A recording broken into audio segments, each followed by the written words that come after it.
ನಾನು ಪ್ರತ್ಯೇಕ ಉರ್ದು ಕನ್ನಡ ಅದು ಇದು ಅಂತ ಹೇಳಲ್ಲ. ಮಕ್ಕಳಿಗೆ ಶಿಕ್ಷಣ ಹೋಗಬೇಕು, ಶಿಕ್ಷಣ ಕೊಡಬೇಕು, 100ಕ್ಕೆ 100 ಎಲ್ಲ ಇನ್ಫ್ರಾಸ್ಟ್ರಕ್ಚರ್ ಜೊತೆ ಕೊಡಬೇಕು. ಈಗ ನೀವು ಮೈನಾರಿಟಿ ಡಿಪಾರ್ಟ್ಮೆಂಟಿಗೆ ಪ್ರತ್ಯೇಕ ಕೊಟ್ಟಿದ್ದೇ ತಪ್ಪು.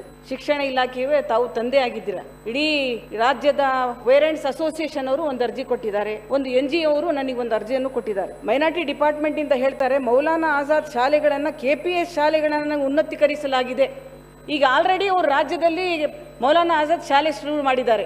ನಿಮ್ಮ ಇಲಾಖೆಯಲ್ಲಿ ಇರ್ತಕ್ಕಂಥವು, ನಿಮ್ಮ ಅಧೀನದಲ್ಲಿ ಇರ್ತಕ್ಕಂಥ ಉರ್ದು ಮಾಧ್ಯಮದ ಶಾಲೆ ತಾವೇ ಹೇಳೋ ಹಾಗೆ 4000 ಶಾಲೆಗಳ ಗತಿ ಏನು? KPSC ಮಾದರಿಯಲ್ಲಿ ಶಾಲೆ ಮಾಡ್ಬೇಕಂತ ಯಾರು ಪ್ರಾರಂಭ ಮಾಡಿರ್ತಕ್ಕಂಥ ಮೌಲಾನಾ ಆಜಾದ್ ಶಾಲೆಗಳನ್ನ ಉನ್ನತೀಕರಿಸ್ತಾ ಇದ್ದೀವಿ ಅಂತ 100 ಶಾಲೆ ಅಂತ ಹೇಳ್ತಾ ಇದ್ದಾರೆ. ಅನ್ಯಾದೇವ್ ಸಭಾಪತಿಯರೇ, ಒಂದ್ ಕಣ್ಣಲ್ಲಿ ಸುಣ್ಣ ಒಂದ್ ಕಣ್ಣಲ್ಲಿ ಬಣ್ಣ ಬೇಡ.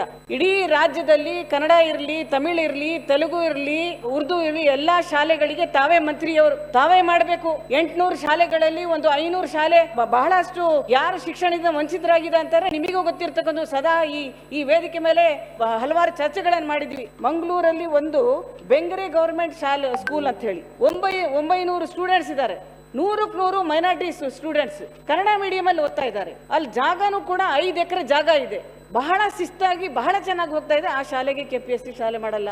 ಮೈನಾರಿಟಿ ಡಿಪಾರ್ಟ್ಮೆಂಟ್ ಹೇಳಿದ್ರೆ ನಮಗೆ ಬರಲ್ಲ, ಅದು ಕನ್ನಡ ಮೀಡಿಯಂ ಅಂತ ಹೇಳ್ತಾರೆ. Don't bring the medium for instruction between two announce the KPSC. ಈ ಹಿಂದೆ ಸರ್ಕಾರದ ಗಮನಕ್ಕೆ ತಂದಾಗ ಆ ಒಂದು 136 ಪ್ರಕರಣಗಳು ದಾಖಲಾಗಿತ್ತು. ಇವತ್ತು ಆ ಪ್ರಕರಣಗಳು 1 ವರ್ಷದ ನಂತರ 150 ಪ್ರಕರಣಗಳು ದಾಖಲಾಗಿದ್ದಾವೆ. ಮಾನ್ಯ ಸಚಿವರ ಪ್ರಶ್ನೆ ಏನಿತ್ತು ಅಂದ್ರೆ 3 ವರ್ಷದಲ್ಲಿ ದಾಖಲಾದ ಪ್ರಕರಣಗಳು ಮತ್ತು ಅದಕ್ಕೆ ಯಾವ ಶಿಕ್ಷೆ ಕೊಟ್ಟಿದ್ದೀರಿ, ತಡೆಗಟ್ಟಲು ಏನ್ ಮಾಡಿದ್ದೀರಿ, ಈ ಪ್ರಶ್ನೆಗಳನ್ನ ಕೇಳಿದ್ದಾರೆ. ಆದರೆ ಇಲ್ಲಿ ಈ ಅಂಕಿಅಂಶಗಳು ನೋಡಿದಾಗ ಇವರು ಯಾವುದೇ ಒಂದು ದೊಡ್ಡ ಸಾಧನೆ ಮಾಡಿದಾಗೆ ನನಗೆ ಅನಿಸೋದಿಲ್ಲ. 24-25ರಲ್ಲಿ ಕೂಡ ಬರೇ 10-15 ಪ್ರಕರಣಗಳು ಮಾತ್ರ ದಾಖಲು ಮಾಡಿದ್ದಾರೆ. ಮತ್ತು ಇಂಥ ಪ್ರಕರಣಗಳು ಮರಿಕಳಿಸದಂತೆ ಭ್ರೂಣ ಹತ್ಯೆ ಮಾಡುವುದನ್ನು ಇಷ್ಟು ದೊಡ್ಡ ಅಫೆನ್ಸ್, ಇಷ್ಟು ದೊಡ್ಡ ಅಪರಾಧ ಅಂತ ಆದ್ರೂ ಕೂಡ ಅದಕ್ಕೆ ಸರಿಯಾದಂತ ಪಬ್ಲಿಸಿಟಿ ಕೊಡ್ಲಿಲ್ಲ ಅಂತ ನನ್ನ ಆರೋಪ ಈ ಒಂದು ಇಲಾಖೆಯ ಮೇಲೆ. ಬಸ್ ಸ್ಟ್ಯಾಂಡ್ ಗಳಲ್ಲಿ ಹೋರ್ಡಿಂಗ್ಸ್ ಹಾಕಿದ್ದೇವೆ, ಟ್ರೈನ್ ಗಳಲ್ಲಿ ಬರೆದಿದ್ದೇವೆ, ಟಿವಿಯಲ್ಲಿ ಕೊಟ್ಟಿದ್ದೇವೆ, ರೇಡಿಯೋ ಹಾಕಿದ್ದೇವೆ, ಗೋಡೆ ಬರಹ ಮಾಡಿದ್ದೇವೆ. ಇಷ್ಟು ಗೋಡೆ ಬರಹಗಳು ಬರೆದ್ರೂ ಕೂಡ ಪ್ರಕರಣಗಳ ಸಂಖ್ಯೆ ಜಾಸ್ತಿ ಆಗ್ತಾ ಇದೆ. ಮತ್ತೆ ಈ ಪ್ರಕರಣಗಳನ್ನು ಯಾರು ಪತ್ತೆ ಹಚ್ತಾರೆ ಅವರಿಗೆ 50 ಲಕ್ಷ ರೂಪಾಯಿ, 50,000 ರೂಪಾಯಿಯಿಂದ 1 ಲಕ್ಷ ರೂಪಾಯಿ ಕೊಡ್ಲಿಕ್ಕೆ ಬಹುಮಾನವನ್ನ ಕೊಡ್ತೇನೆ ಅಂತ ಹೇಳಿದ್ರು. ಆದ್ರೆ ಸಭಾಪತಿಗಳೇ, ಇದು ಉತ್ತರ ಕೊಡುವಂತದ್ದು ಕಳೆದ 3 ವರ್ಷದಲ್ಲಿ ಬರೇ 3 ಜನರಿಗೆ ಬಹುಮಾನ ನೀಡಲಾಗಿದೆ.